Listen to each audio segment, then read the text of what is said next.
And Jesus went down with them to Jerusalem, and he grew in wisdom and age and favor among God and man. I think time, the passing of time, certainly does give us the opportunity to grow in wisdom. Certainly we grow in age, but we don't always necessarily grow in wisdom. There's no guarantee that wisdom comes with age. It's one of those things that it's an opportunity for us, but we have to apply the lessons that happen in our life to gain the wisdom from those moments. I mean, there's no direct relationship. One has to, in a sense, not only work on it, but work on our mind and in our hearts. I found over the years that, the wiser people among us, at least my experience, is that those who have learned to be mellower over the years, gentler, kinder, a sort of an easing of the soul, and a lot sort of gives them joy and less disturbs them. There's sort of a gentle, mellow presence that comes with them.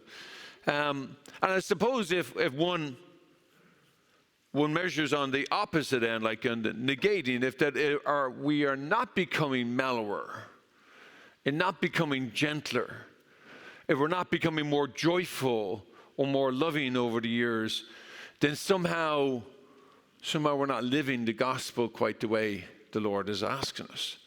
Because we're called to be more joyful. We're called, ultimately, the gospel is a gospel of joy. That the ultimate message is that when we die, which is eventually what we will do, we will meet the Lord. And that's the most joyful moment of all. Now, not that we want to precipitate it, but that's our ultimate destination. And we come to be more mellow. And I suppose the mellower we are, then the more ready we are to meet the Lord. This constant theme of joy comes up over and over again, and it's worth just spending a moment on it.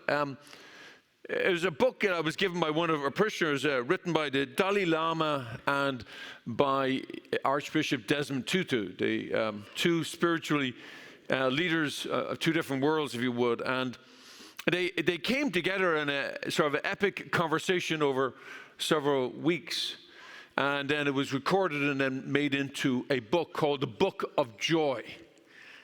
It's a wonderful read of two, not just spiritual leaders, but two friends embracing one another and completely different worlds, and realizing how much they have in common and how the joy is the one thing that is common for us all.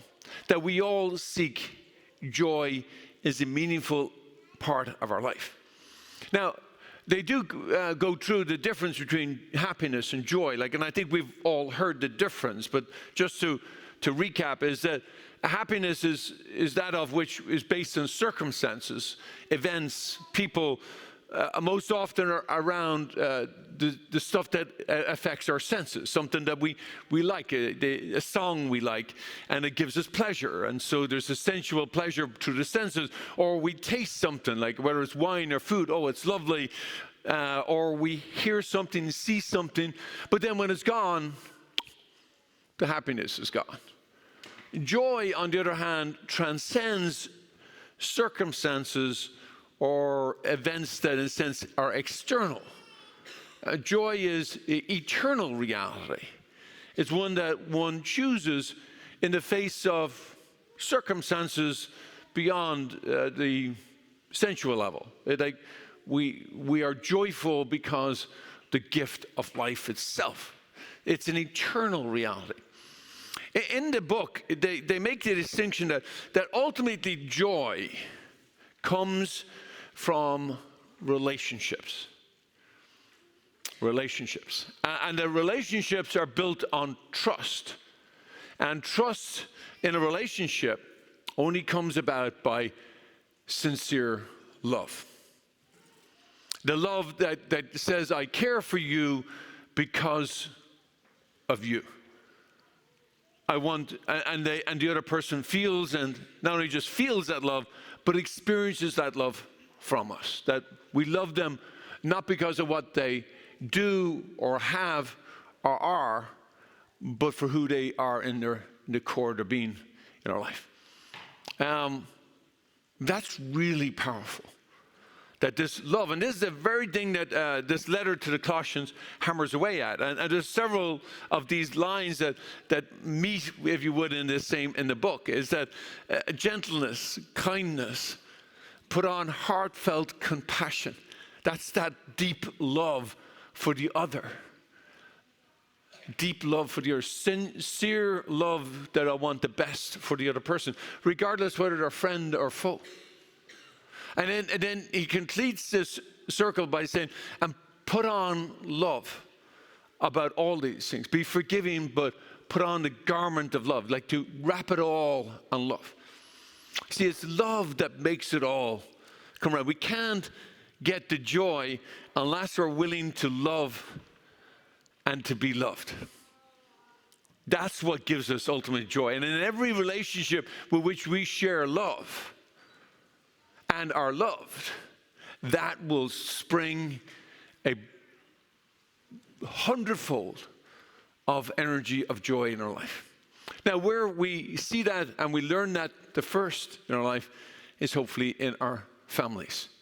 And we celebrate today the gift of the Holy Family. In a sense, the ideal for all of us. Now, we all know, let's face it, that the crucible of the family life is maybe not as holy as the Holy Family. And we struggle sometimes because, let's face it, our love in those families is when we first experience love. It's also where we first experience pain. Because most often it's our family members who love us the first, and it's those who also hurt us the first. We have to be honest about that. It works both ways because we make ourselves vulnerable to our families and to our loved ones, and as a result, we get both.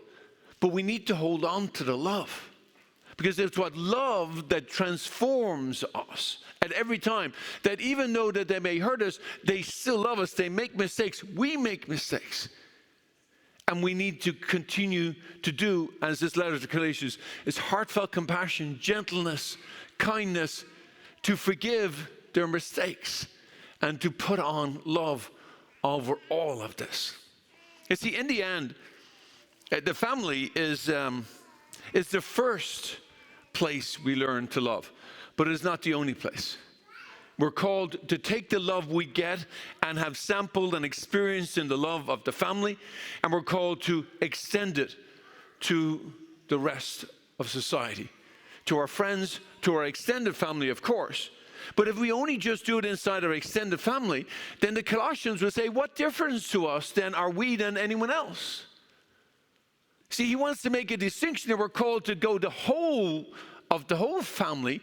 The Holy Family, I believe, is the whole of humanity. We're all children of God, every single one of us. And that means that we're called to extend this love, this heartfelt compassion to all human beings everywhere, whether they share our faith or whether they do not share our faith, whether they come from different backgrounds or whether they're the same background, whether they come from our nucleus family or they do not. We're called to love. There's a, in the midst of this whole journey of wisdom, if you would, I think there is a beautiful song that articulates it, and it's called Hold On to Love. That in the difficult times, whether it's inside our family or whether it's pain or suffering or whether it's difficult things in our life. A friend of mine wrote it. His name is Jesse Manabusen. It's a beautiful song. And it talks about how we're called to hold on to love at all times. I want to finish the homily with a few verses from that song. So I'm going to ask Jed and John to play.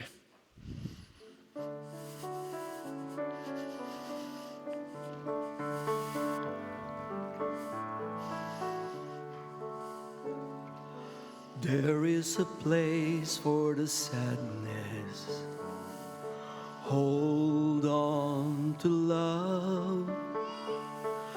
There is a season of gladness. Hold on to love. When pain and confusion seem endless, hold on to love. We cultivate healing through kindness. Hold on to love. Hold on to love where hope is found. Hold on to love where joy abounds. Hold on to love where grace and mercy's overflowing. Hold on to love. Hold on. When hatred is used to divide us, hold on to love. Wisdom and truth reunite us. Hold on to love. When prejudice possesses freedom, hold on to love. Dignity means all are welcome. Hold on to love. Hold on to love where hope is found. Hold on to love where joy abounds. Hold on to love where grace and mercy's overflowing. Hold on to love. Hold on to love. Hold on to love.